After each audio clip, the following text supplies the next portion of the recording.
Thrissur medical college പുറത്തുനിന്നുള്ള മരുന്ന് ഇങ്ങനെ എഴുതി തോൽക്കുകയാണ് സാർ. തിരുവനന്തപുരം മെഡിക്കൽ കോളേജിലേക്ക്, കോട്ടയത്തിലേക്ക്, തൃശ്ശൂരിലേക്ക്, കോഴിക്കോടിലേക്ക് കൃത്യമായിട്ട് വിഹിതം നിങ്ങൾ വാങ്ങിച്ചു വെച്ചു സാർ. ആ വെച്ച കാര്യങ്ങളൊന്നും നിങ്ങൾ കൃത്യമായി ചെയ്തില്ല സാർ. നിങ്ങളുടെ സർക്കാർ സാർ കൃത്യമായിട്ട് ഈ അധികാരത്തിൽ വന്ന് 11 വർഷമാകുന്ന സമയത്ത് ഞങ്ങളുടെ പദ്ധതികൾ മേക്ക് ഇൻ ഇന്ത്യ ആയിക്കോട്ടെ, സ്വച്ഛ് ഭാരത് ആയിക്കോട്ടെ, ജനൌഷധി ആയിക്കോട്ടെ, ആയുഷ്മാൻ ഭാരത് ആയിക്കോട്ടെ, സ്റ്റാൻഡ് ബൈ മിത്ര ആയിക്കോട്ടെ, ദീനദയാൽ കൗശൽ യോജന ആയിക്കോട്ടെ, ദീനദയാൽ ഗ്രാമീൺ ജ്യോതി യോജന ആയിക്കോട്ടെ, MSME പദ്ധതി ആയിക്കോട്ടെ, വിശ്വകർമ്മ അഭിയാൻ ആയിക്കോട്ടെ, ജൽജീവൻ മിഷൻ ആയിക്കോട്ടെ, ഇവർ വാഗ്ദാനങ്ങൾ കൊടുത്തിട്ടുണ്ട്. ഇപ്പോൾ നമുക്ക് കൃത്യമായിട്ട് പറയാലോ, 9 കൊല്ലമായിട്ട് ഇവർ അവതരിപ്പിച്ച ബഡ്ജറ്റുകളിൽ ഇവർ പറഞ്ഞിട്ടുള്ള ഓരോ കാര്യങ്ങളും അറ്റ്ലീസ്റ്റ് ചെറിയ കാര്യങ്ങൾ, ആ കാര്യങ്ങൾ പോലും നടപ്പിലാക്കാതെ വീണ്ടും ബഡ്ജറ്റ് അവതരിപ്പിക്കുന്നതിൽ എന്താണ് കാര്യം? ഒരു കോമാളി ഷോ നടക്കുന്നു എന്നല്ലാതെ എന്താണ് നമ്മൾ പറയാൻ സാധിക്കുക?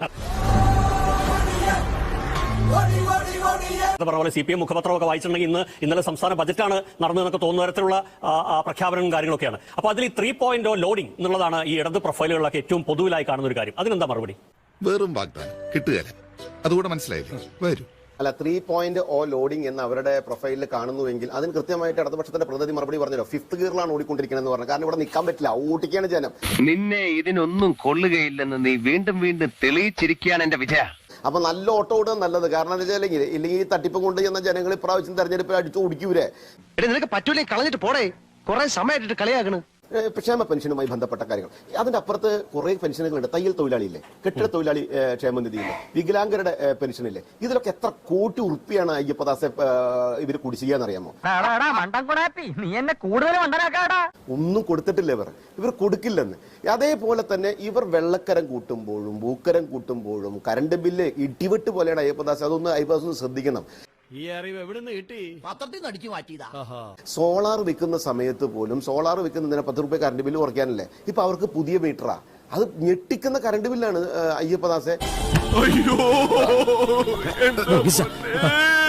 അതേപോലെ ഓരോ സമയത്തിനനുസരിച്ച് കറണ്ട് ബില്ലിന് കാശ് കൂട്ടിക്കൊണ്ടിരിക്കുക.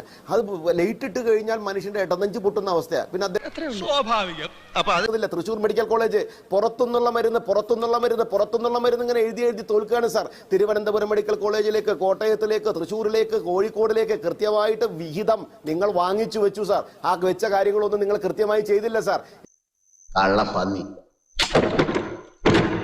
എന്തിനായിരുന്നു ബിന്ദു മരിച്ചു വീണത് എന്ന് നിങ്ങൾക്കറിയാമല്ലോ അല്ലെ? കെട്ടിടം വീണ് മരിച്ചത്.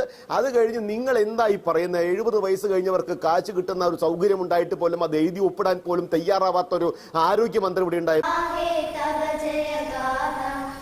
നിങ്ങളുടെ സർക്കാർ സാർ കൃത്യമായിട്ട് ഈ അധികാരത്തിൽ വന്ന് 11 വർഷമാകുന്ന സമയത്ത് ഞങ്ങളുടെ പദ്ധതികൾ മേക്ക് ഇൻ ഇന്ത്യ ആയിക്കോട്ടെ, സ്വച്ഛ് ഭാരത് ആയിക്കോട്ടെ, ജനൌഷധി ആയിക്കോട്ടെ, ആയുഷ്മാൻ ഭാരത് ആയിക്കോട്ടെ, സ്റ്റാൻഡ് ബൈ മിത്ര ആയിക്കോട്ടെ, ദീനദയാൽ കൗശൽ യോജന ആയിക്കോട്ടെ, ദീനദയാൽ ഗ്രാമീൺ ജ്യോതി യോജന ആയിക്കോട്ടെ, MSME പദ്ധതി ആയിക്കോട്ടെ, വിശ്വകർമ്മ അഭിയാൻ ആയിക്കോട്ടെ, ജൽജീവൻ മിഷൻ ആയിക്കോട്ടെ,